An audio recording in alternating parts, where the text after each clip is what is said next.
Bayangkan setelah 15 tahun kerja di negeri orang, ngurus orang tua majikan, rela nggak pulang lebaran, nggak makan enak, semua demi keluarga. Pas pulang, yang nunggu cuma kandang sapi.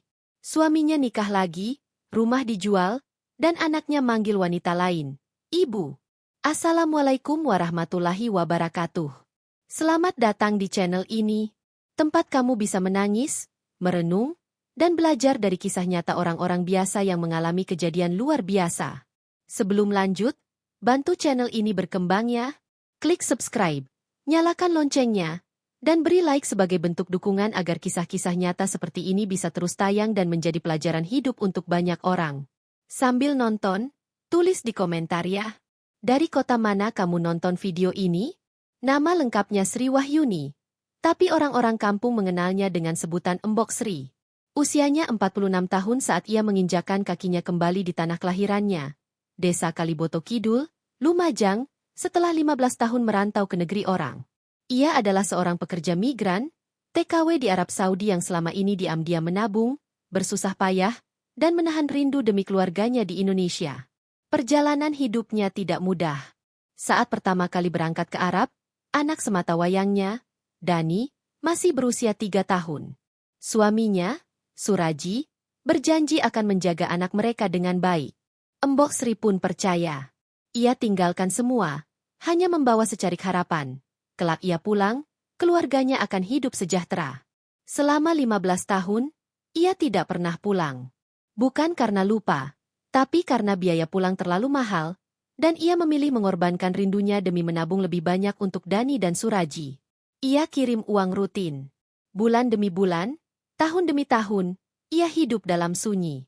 Tidak pernah benar-benar merasakan hari raya. Saat orang lain takbir bersama keluarga, Embok Sri hanya duduk di pojok kamar, menggenggam ponsel, menunggu suara anaknya yang makin jarang terdengar. Setiap ia kangen, ia buka foto Dani kecil yang diselipkan dalam dompet, sudah lusuh, tapi masih utuh. Setiap dia capek, ia bayangkan rumah mereka nanti. Tembok bata, lantai keramik putih, dan halaman kecil dengan warung sederhana. Itu cita-citanya. Itu alasan ia bertahan menghadapi teriakan majikan, dinginnya malam, dan kerja tanpa henti. Dan akhirnya, tahun ke-15, ia memutuskan pulang. Tiket ia beli sendiri, oleh-oleh ia bawa secukupnya. Ia tidak memberitahu keluarganya karena ingin memberi kejutan. Ia ingin melihat wajah Dani saat tahu ibunya pulang. Ia ingin merasakan pelukan suami setelah sekian lama. Ia membayangkan rumahnya berdiri kokoh, lengkap dengan warung kecil di depan. Harapannya melambung tinggi. Tiba di Bandara Juanda, Surabaya, Embok Sri turun dari pesawat dengan langkah gemetar, matanya berkaca-kaca. Ia naik bus ke Lumajang, duduk di bangku belakang, sambil menatap keluar jendela. Hatinya berkecamuk. Setiap pohon, setiap sawah yang dilewati, adalah serpihan kenangan. Ia sudah bisa mencium aroma kampung halamannya. Hatinya tak sabar. Ketika akhirnya bus berhenti di terminal kecil di Lumajang, Embok Sri turun dengan koper kecil di tangan. Ia menolak naik ojek, ingin jalan kaki ke rumahnya sendiri. Ingin menyusuri gang yang sudah lama ia rindukan. Ingin menyentuh dinding rumahnya, mencium aroma dapur, dan menangis dalam pelukan Dani. Langkah demi langkah ia ayunkan. Setiap orang yang ia lewati ia sapa, tapi banyak yang tidak mengenalinya. Ya, wajar saja. 15 tahun bukan waktu yang sebentar. Wajahnya telah berubah. Kulitnya lebih gelap karena panas padang pasir, rambutnya mulai beruban. Tapi semangatnya masih sama. Pulang sebagai ibu, sebagai istri, sebagai perempuan yang menang atas waktu. Dan saat itu, ia sampai di ujung gang kecil, tempat rumahnya dulu berdiri. Tapi yang ia lihat membuat jantungnya seolah berhenti berdetak. Rumah itu tak ada. Yang berdiri di sana adalah toko kelontong, lengkap dengan spanduk besar bertuliskan, Toko Barokah, Grosir Eceran. Bangunannya memang mirip, tapi di depan tidak ada lagi pohon mangga yang ia tanam dulu. Warung kecil milik impiannya entah kemana. Yang ada hanyalah parkiran motor dan beberapa kardus Indomie di teras toko. Ia berdiri lama. Kakinya gemetar. Koper kecilnya ia letakkan, lalu ia dekati pagar toko itu dengan pelan. Seorang ibu-ibu penjaga toko keluar. "Maaf Bu, cari siapa ya?" Embok Sri menjawab dengan suara tercekat. Ini rumah saya dulu. Rumah saya dan suami saya. Suraji, anak saya Dani. Wajah ibu itu berubah. Maaf, tapi rumah ini udah dibeli suami istri dari luar kota. Kami baru pindah ke sini 2 tahun lalu. Embok Sri mundur selangkah. Matanya berkaca-kaca. Ia memegang dadanya. Tapi, saya kerja di Arab 15 tahun. Saya kirim uang buat rumah ini, buat anak saya. Tangisnya pecah. Tapi ibu itu hanya bisa terpaku. Beberapa tetangga yang lewat mengenalinya. Salah satu bapak tua mendekat dan berkata, Embok Sri ya? Ya Allah, jenengan sudah pulang? Astagfirullah, saya kira jenengan gak akan balik. Bapak itu menggandeng Embok Sri ke pos ronda kecil. Di sana ia duduk, diberi segelas teh hangat. Tapi teh itu tak bisa menghangatkan luka yang baru saja terbuka. Bapak itu akhirnya bicara pelan, penuh hati-hati. Embok Sri, sabar ya. Rumah jenengan sudah dijual. Embok, sama Pak Suraji. Katanya buat modal nikah dan beli motor. Sekarang dia tinggal di dusun sebelah, sama istri barunya. Dunia Embok Sri runtuh. Semua yang ia korbankan, hilang dalam sekejap. Rumah impian, suami yang dinanti, dan anak yang ia besarkan dari jauh. Semuanya lenyap. Dan yang tersisa hanya sebuah koper, selembar baju ganti, dan hati yang remuk oleh kenyataan. Setelah tahu bahwa rumah yang ia bangun dengan cucuran keringat dan air mata selama 15 tahun telah berpindah tangan, Embok Sri terduduk lemas di depan pos ronda. Tangannya menggenggam erat gagang koper kecilnya. Seolah itu satu-satunya sisa dari hidup yang masih bisa ia pegang. Laki-laki tua yang menemaninya sejak tadi hanya bisa menghela napas. Sesekali menepuk-nepuk pundak Embok Sri. Maaf Embok, saya juga nggak tahu harus ngomong apa. Waktu rumah jenengan dijual, katanya jenengan udah meninggal di Arab. Itu kata Pak Suraji. Mata Embok Sri membelalak, jantungnya seperti diremas. Saya dianggap sudah meninggal. Pak tua itu mengangguk pelan, menunduk seperti menahan rasa malu. Waktu itu Pak Suraji bawa surat dari Pak RT juga. Katanya dapat kabar dari teman di Arab, jenengan gak selamat waktu kerja di Riyadh. Kami semua sedih waktu itu, tapi ternyata jenengan hidup. Ya Allah. Embok Sri menggeleng pelan. Ia tahu hidupnya berubah hari itu.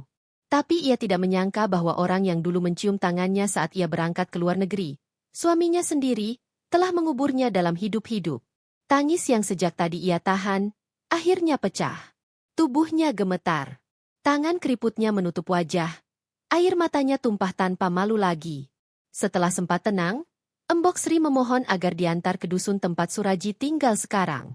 Meski hatinya sakit, ia masih berharap anaknya, Dani, bisa menjadi pelipur luka. Ia ingin memeluknya. Ingin mencium kening anaknya. Ingin mendengar kalimat, Bu, kamu pulang. Dengan motor pinjaman, seorang tetangga lama akhirnya mengantar Embok Sri ke dusun sebelah. Perjalanan hanya 15 menit, tapi terasa seperti menempuh 15 tahun lagi.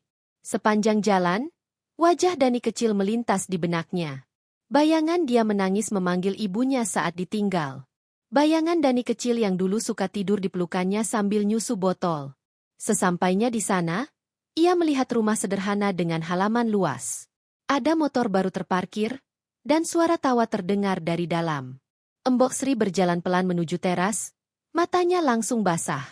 Di sana berdiri seorang perempuan muda, mengenakan daster kuning, tengah menyuapi seorang anak laki-laki berusia sekitar 5 tahun. Anak itu tertawa lepas. Lalu, dari balik pintu, keluar seorang pria. Embok Sri mengenali wajah itu, Suraji. Tubuhnya masih sama, tapi lebih gemuk dari dulu. Perutnya buncit. Wajahnya terlihat bersih dan segar. Dia menatap Embok Sri sejenak, seperti orang melihat hantu. Sri? Suara Suraji nyaris serak. Embok Sri berdiri kaku.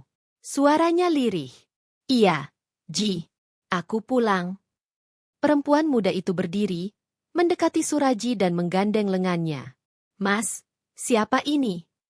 Suraji gagap, menunduk, tak bisa bicara. Ini istri lamaku. Dulu kerja di Arab. Perempuan itu mendengus, lalu menyahut dengan suara keras. Yang katanya udah mati itu? Lah kok hidup lagi? Embok Sri tertegun. Ia mendekat, memandang anak kecil di depan rumah itu. Tapi bukan itu yang ia cari. Dani mana? Ji? Anak kita? Suraji terlihat makin panik. Dani di rumah teman. Nginap dari kemarin. Embok Sri menarik napas panjang. Boleh aku tunggu di sini sampai Dani pulang? Tapi perempuan muda itu langsung membentaknya. Enak aja. Ini rumah saya. Kalau mau ketemu anakmu, jangan nginjak rumah saya. Dasar perempuan ninggalin keluarga 15 tahun, sekarang datang-datang nagih hak. Embok Sri tercekat. Kata-kata itu seperti tombak yang menancap langsung ke hatinya. Ia mundur, tubuhnya limbung. Suraji tetap diam. Tak ada pembelaan. Tak ada kalimat maaf. Tak ada tangan yang menahan kepergiannya. Sore itu, Embok Sri hanya bisa duduk di ujung jalan, menunggu Dani pulang, berharap keajaiban terjadi. Sekitar pukul 5, seorang remaja lelaki bersepeda melewati gang kecil itu. Rambutnya gondrong, memakai kaos oblong, dan menyetel lagu keras dari ponselnya. Saat mendekat, mata Embok Sri langsung berbinar. Dani? Remaja itu berhenti, menatap Embok Sri dari atas sampai bawah. Iya, saya Dani. Emang kenapa? Embok Sri berdiri. Aku ibumu, nah, aku ibumu. Tapi Dani malah tertawa kecut. Ibu saya udah meninggal. Jangan ngaku-ngaku. Embok Sri maju. Dani, aku yang ngandung kamu, aku yang lahirin kamu. Aku kerja buat kamu, 15 tahun di Arab, nah, aku. Tapi Dani mundur. Saya cuma kenal Burika, istri bapak saya. Dari kecil saya diasuh dia.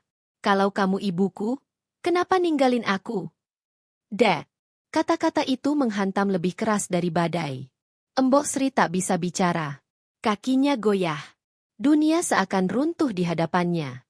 Dani mengayuh sepedanya cepat-cepat. Suaranya terdengar samar. Udahlah, Burika bilang jangan percaya sama orang asing. Udah cukup drama hari ini. Embok Sri akhirnya terduduk di bawah pohon waru. Matanya kosong.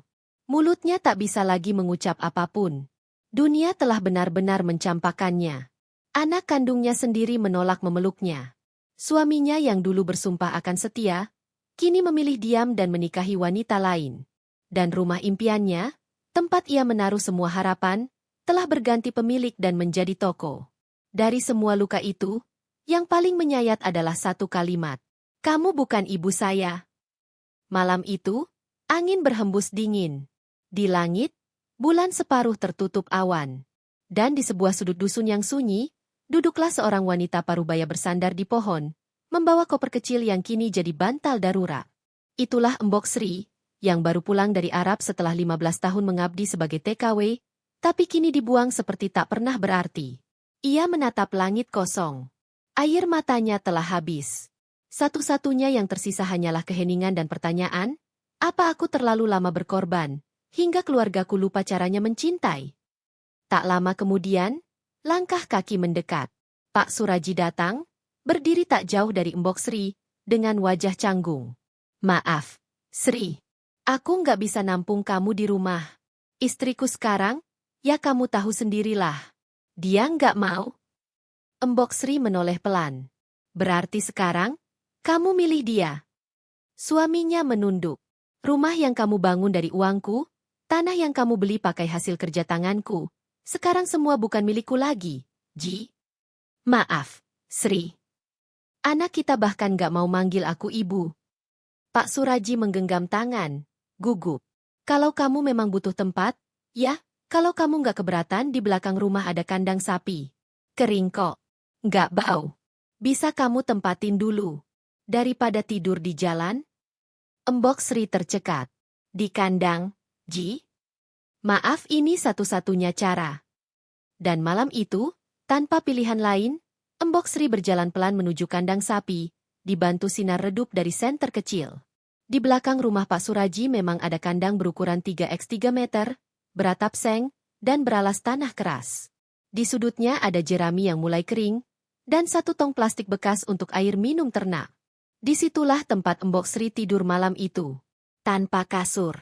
tanpa bantal. Hanya tikar lusuh hasil pinjaman tetangga, dan kain tipis yang dijadikan selimut. Pagi harinya, suara kokok ayam membangunkannya. Tapi bukan suara itu yang menusuk hati, melainkan suara tawa anak kecil di dalam rumah. Suara Dani yang kini lebih akrab dengan ibu barunya dibanding ibu kandung yang melahirkannya. Setiap pagi, Embok Sri bangun lebih awal, menyapu sekitar kandang, mencuci muka dengan air sumur. Ia tak ingin mengganggu, tak ingin menuntut. Bahkan untuk sekedar sarapan pun, ia tak berani minta. 3 hari berlalu. Tak satu pun dari keluarganya datang mengajak bicara. Tak ada secangkir teh, tak ada sebungkus nasi. Ia hanya makan dari pemberian tetangga yang kasihan. Sampai pada hari keempat, seorang pemuda kampung yang bekerja sebagai content creator, bernama Wahyu, melihat kondisi Embok Sri. Ia heran melihat seorang ibu tinggal di kandang. "Bu, kok jenengan tinggal di sini?" Embok Sri hanya tersenyum pahit. "Saya baru pulang dari Arab. Nggak punya rumah. Katanya rumah saya udah dijual. Ya, inilah tempat saya sekarang." Wahyu terdiam lama. Ia lalu memotret tempat tidur Embok Sri. Meminta izin membuat video singkat, berharap orang-orang tahu ada seorang ibu yang diperlakukan sekejam ini. Dan video itu pun viral. Dalam waktu 24 jam, video berdurasi 2 menit yang memperlihatkan Embok Sri duduk di atas tumpukan jerami, memeluk koper kecil, menangis lirih sambil berkata, "Saya hanya ingin dipanggil Ibu lagi." Telah ditonton lebih dari 2 juta kali. Komentar membanjir. "Ya Allah, tega banget suaminya. Gue nggak kenal beliau, tapi air mataku jatuh kayak kenal dekat. Gue peluk dari jauh. Bu, semoga Allah kasih bahagia yang lebih layak." Banyak orang mulai bertanya, kenapa kisah-kisah menyakitkan seperti ini bisa terjadi begitu saja tanpa siapapun peduli? Sementara itu di dusun, suara gaduh mulai terdengar. Wartawan lokal berdatangan. Beberapa komunitas sosial datang membawa bantuan. Wahyu, si pemuda konten itu, datang lagi ke kandang dengan kamera profesional dan mikrofon. Kali ini ia membuat video dokumenter lebih panjang. Di depan kamera, Embok Sri duduk tenang. Wajahnya lelah, tapi matanya tajam. "Saya tidak marah, saya cuma kangen. 15 tahun saya kerja, bukan untuk kaya. Saya cuma ingin anak saya sekolah, rumah saya kokoh, suami saya jujur. Tapi ternyata, semua hilang karena saya terlalu percaya." Air matanya jatuh lagi. Tapi kali ini, air mata itu menjadi nyala api bagi jutaan hati. Dalam beberapa hari saja, donasi mulai terkumpul. Akun media sosial milik Wahyu dipenuhi dukungan. Bahkan artis-artis besar ikut membagikan kisah Embok Sri. Komunitas peduli TKW dari Jakarta pun turun tangan. Tapi yang paling mengharukan adalah komentar dari seorang anak kecil. "Aku masih SD, tapi kalau aku besar, aku nggak akan ninggalin ibu kayak Dani ninggalin Embok Sri." Di kandang sapi itu, Embok Sri menulis surat kecil, ditaruh di dekat koper usangnya. "Jika suatu hari Dani baca ini, ibu tidak pernah membencimu. Ibu cuma ingin tahu, kamu masih ingat wajah ibu atau tidak." Hari-hari di kandang sapi terus berjalan. Tapi kali ini, dunia mulai melihat. Bukan hanya tetangga, tapi juga netizen dari seluruh Indonesia, bahkan dari luar negeri. Video dokumenter yang diunggah Wahyu, pemuda konten kreator asal Lumajang, meledak viral dalam hitungan hari. Di dalamnya, Embok Sri menceritakan semua, dari kepergiannya sebagai TKW ke Arab Saudi, pengorbanan selama 15 tahun, sampai saat ia pulang dan dibuang oleh suami dan anak kandungnya sendiri. Wajah Embok Sri yang sederhana, suara lirihnya yang serak karena tangis tertahan, dan matanya yang penuh luka namun tetap teduh, itu semua mengguncang hati jutaan orang. "Saya nggak butuh harta. Saya cuma mau anak saya tahu. Saya masih hidup dan saya rindu. Itu saja." Kalimat itu menembus ribuan layar smartphone dan laptop. Membelah pagi-pagi sibuk para pekerja, dan membuat banyak dari mereka tiba-tiba berhenti, diam, dan meneteskan air mata. Tak lama kemudian, berbagai media mulai menghubungi Wahyu. TV nasional, kanal berita daring, hingga influencer besar berebut mengangkat kisah Embok Sri. Dalam 1 minggu, wajahnya sudah tampil di layar kaca, kisah TKW Lumajang yang dibuang keluarga, menginap di kandang sapi setelah 15 tahun di Arab. Masyarakat langsung bereaksi. Gelombang empati mengalir deras. Komentar-komentar mulai membanjiri akun YouTube Wahyu. Saya anak TKW. Saya tahu betapa beratnya hidup di negeri orang. Saya janji akan bahagiakan ibu saya. Gue cowok, tapi nonton ini sambil nangis. Sakit banget rasanya. Siapa yang tega? Ibu seperti ini mestinya duduk di kursi terhormat, bukan di kandang sapi. Beberapa hari kemudian, Wahyu mengajak Embok Sri duduk kembali di kandang yang kini ramai dengan bunga, kardus makanan, dan selimut sumbangan. Kali ini, ia membacakan surat-surat dukungan dari netizen. Salah satunya dari seorang TKI di Taiwan. Bu Sri, saya juga kerja di luar. Nonton video panjenengan sambil nangis. Saya pernah hampir bunuh diri karena rindu anak. Tapi panjenengan lebih kuat dari saya.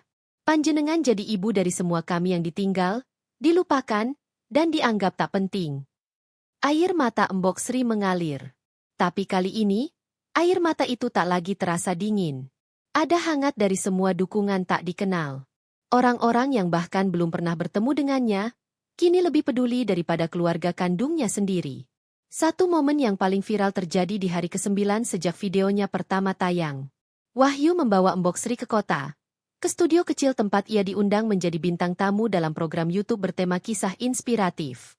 Awalnya Embok Sri ragu, malu. Tapi Wahyu membujuk dengan tulus. Bu, ini bukan buat tenar. Ini buat kasih pelajaran ke semua orang, bahwa ibu itu nggak boleh dilupakan. Dan saat kamera mulai merekam, host acara bertanya pelan. Apa harapan Bu Sri setelah ini? Embok Sri diam sejenak, lalu menjawab dengan suara pelan tapi penuh kekuatan. Saya nggak berharap banyak. Cukup satu. Kalau anak saya nonton ini, saya ingin dia tahu ibunya belum mati. Ibunya masih nunggu dipeluk, walau cuma sekali. Boom. Kata-kata itu menjadi kutipan paling banyak dibagikan selama sepekan. Orang-orang membuat video reaksi, puisi, bahkan lukisan wajah Embok Sri. TikTok, Instagram, YouTube, Twitter, semua penuh dengan tagar. Peluk ibuku. Ibu tidak mati.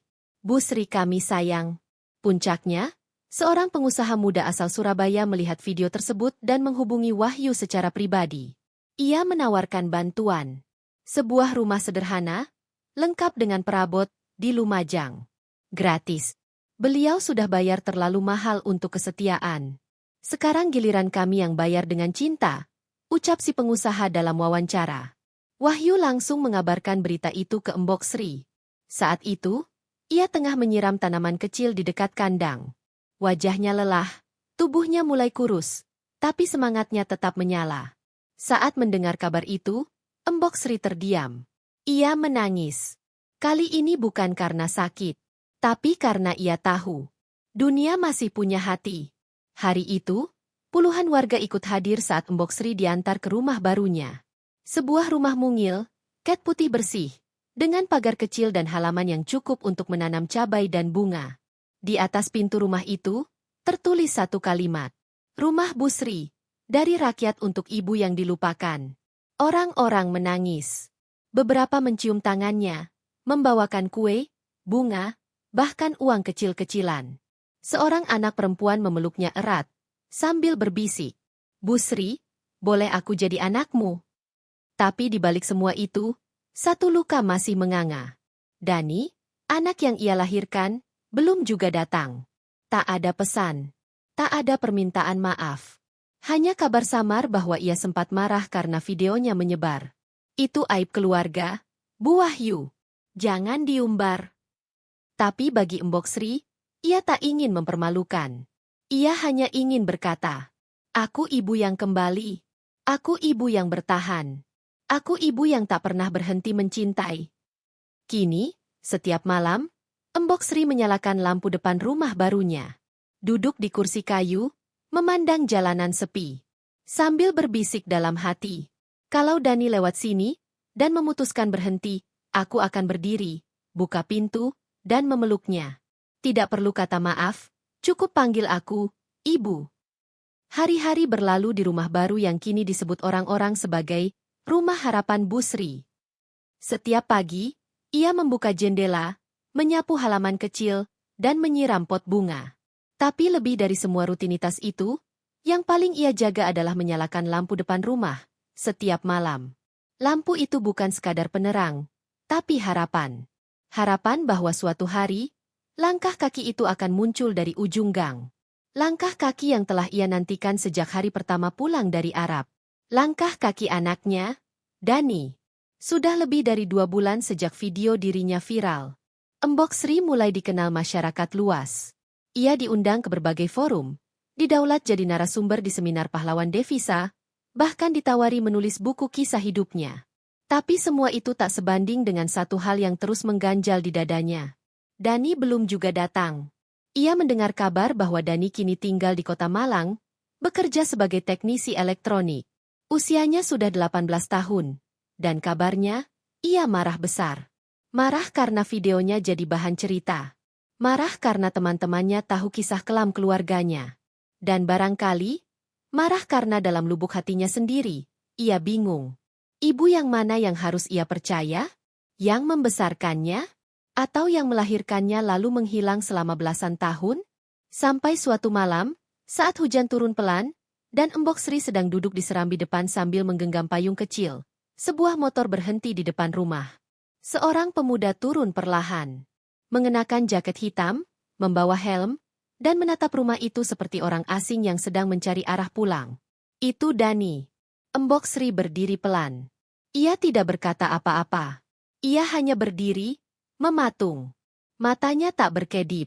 Hatinya seperti berhenti berdetak. Dani membuka mulutnya, tapi yang keluar hanya napas berat.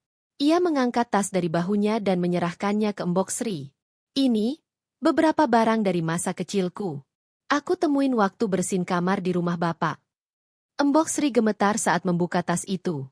Di dalamnya, ada foto kecil Dani dan dirinya, saat Dani masih usia 3 tahun. Surat transfer uang dari Arab bertahun-tahun lalu.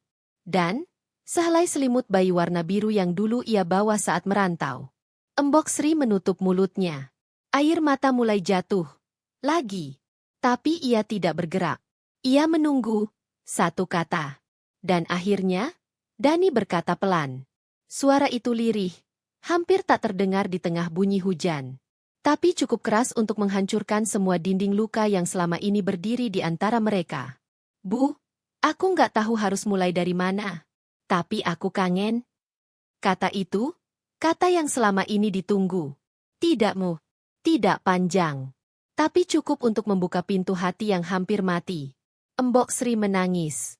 Ia langsung memeluk Dani. Tak peduli bajunya basah, tak peduli tetangga melihat. Pelukan itu, pelukan yang tertunda selama 15 tahun, akhirnya sampai. Mereka berdiri lama. Di antara hujan dan cahaya lampu depan yang tak pernah padam. Beberapa waktu setelah itu, Dani sering datang ke rumah Embok Sri. Kadang bawa makanan, kadang bantu bersih-bersih. Kadang mereka hanya duduk diam. Tapi senyap itu terasa lebih hangat dari kata-kata. Suraji, ayah Dani, dikabarkan pindah ke kota lain bersama istrinya. Tak pernah muncul lagi. Dan bagi Embok Sri, itu sudah cukup. Ia tidak butuh penjelasan dari orang yang memilih pergi. Ia hanya ingin yang tersisa belajar bagaimana cara tinggal. Bukan hanya secara fisik, tapi juga dalam hati. Kini, rumah kecil itu selalu ramai. Orang-orang datang, mengantar makanan, mendengar kisah, atau sekadar duduk dan belajar dari Embok Sri. Banyak anak muda datang dan berkata, Bu, aku mungkin bukan anak kandungmu. Tapi bolehkah aku belajar darimu? Bagaimana cara menjadi anak yang tidak melupakan ibu? Embok Sri selalu menjawab dengan senyum. Semua yang lahir dari cinta, pasti kembali pada cinta. Kisah ini bukan sekadar kisah seorang TKW. Ini adalah kisah semua ibu yang pernah memilih diam demi anak, pernah menahan lapar demi keluarga, dan pernah dicintai, lalu dilupakan. Dan untuk semua anak di luar sana, kalau ibumu masih hidup, pulanglah, peluklah. Karena rindu yang paling menyakitkan adalah rindu pada seseorang yang masih ada. Tapi kamu diamkan. Jika kisah ini menyentuh hatimu, subscribe-lah channel ini agar lebih banyak cerita seperti ini bisa terus hadir. Bagikan kisah ini, bukan untuk viral, tapi agar tak ada lagi ibu yang menangis sendirian di kandang, sementara anaknya bangga di kota.